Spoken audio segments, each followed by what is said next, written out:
পিটান খেলে সেখানে যায় না, একটা কুকুর করে এলাকায় পিটান খেলে সে এলাকায়। আমরা কেমন হলাম? আমরা গরুর চেয়েও খারাপ, কুকুরের চেয়েও খারাপ। বারবার পিটান খাই, বারবার হোঁচট খাই, বারবার ব্যর্থ হই, এরপর সেখানে যাই। কারণটা কি আমার তো বুঝে আসে না। আপনারা কি পরিবর্তন চান না? আপনি পরিবর্তন করবেন না? আমরা কি করি?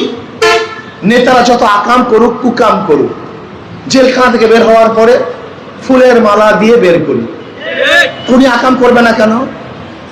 উনি গুন্ডামি করবে না কেন? উনি তো দেখেন যত অন্যায় করি ফুলের মালা ঠিকই আছে, কিন্তু অন্যায় করার পরে নেতাকে ফুলের মালার পরিবর্তে যদি জুতার মালা দিতেন, তার নেতারা অন্যায় করতে পারত না। এই সব দোষ জনগণের, এই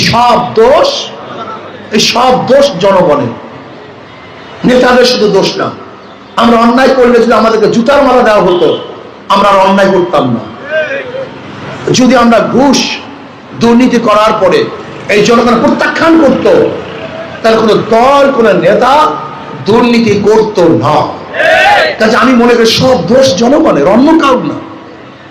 আপনারা জানেন আপনারা কত পাওয়ারফুল, এই জনগণ কত শক্তিশালী,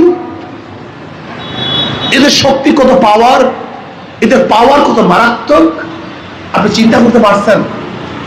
ক্যান্টনমেন্ট আপনাদের কাছে, দেশের অর্থনীতি আপনাদের কাছে, দেশের শাসক আপনাদের কাছে।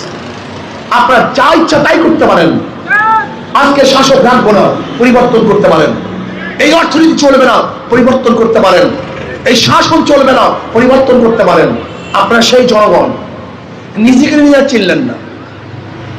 আমি অনেক সময় চিন্তা করি, আচ্ছা বলেন তো দেশি একটা মোরগের দাম কত হবে না ভাই? কথা বলেন। ভালো একটা দেশি মোরগের দাম কত? 500, 1000 টাকার কম না। কেজি কত না দেশি মোরগের? 500 টাকার উপর। তাই 2 কেজি বা 3 কেজি একটা মোরগের দাম 1500 টাকা দেশি। অথচ মানুষগুলো বিক্রি হয় মাত্র 500 টাকা। একটা মোরগের দাম আশ্চর্য মানুষ। আশরাফুল মাখলুকাত বলতে লজ্জা লাগে, আশরাফুল মাখলুকাত বলতে লজ্জা লাগে। আচ্ছা বলেন তো ভালো একটা খাসির দাম কত? 20-25 হাজার টাকা একটা খাসির দাম। আর আশরাফুল মাখলুকাত 1000 টাকাও লাগে না, এর আগেই বিক্রি হয়ে যায়। একটা খাসির দামে বিক্রি হয় না, একটা ছাগলের দামে বিক্রি হয় না আশরাফুল মাখলুকাত। লজ্জা লাগা উচিত আশরাফুল মাখলুকাতের।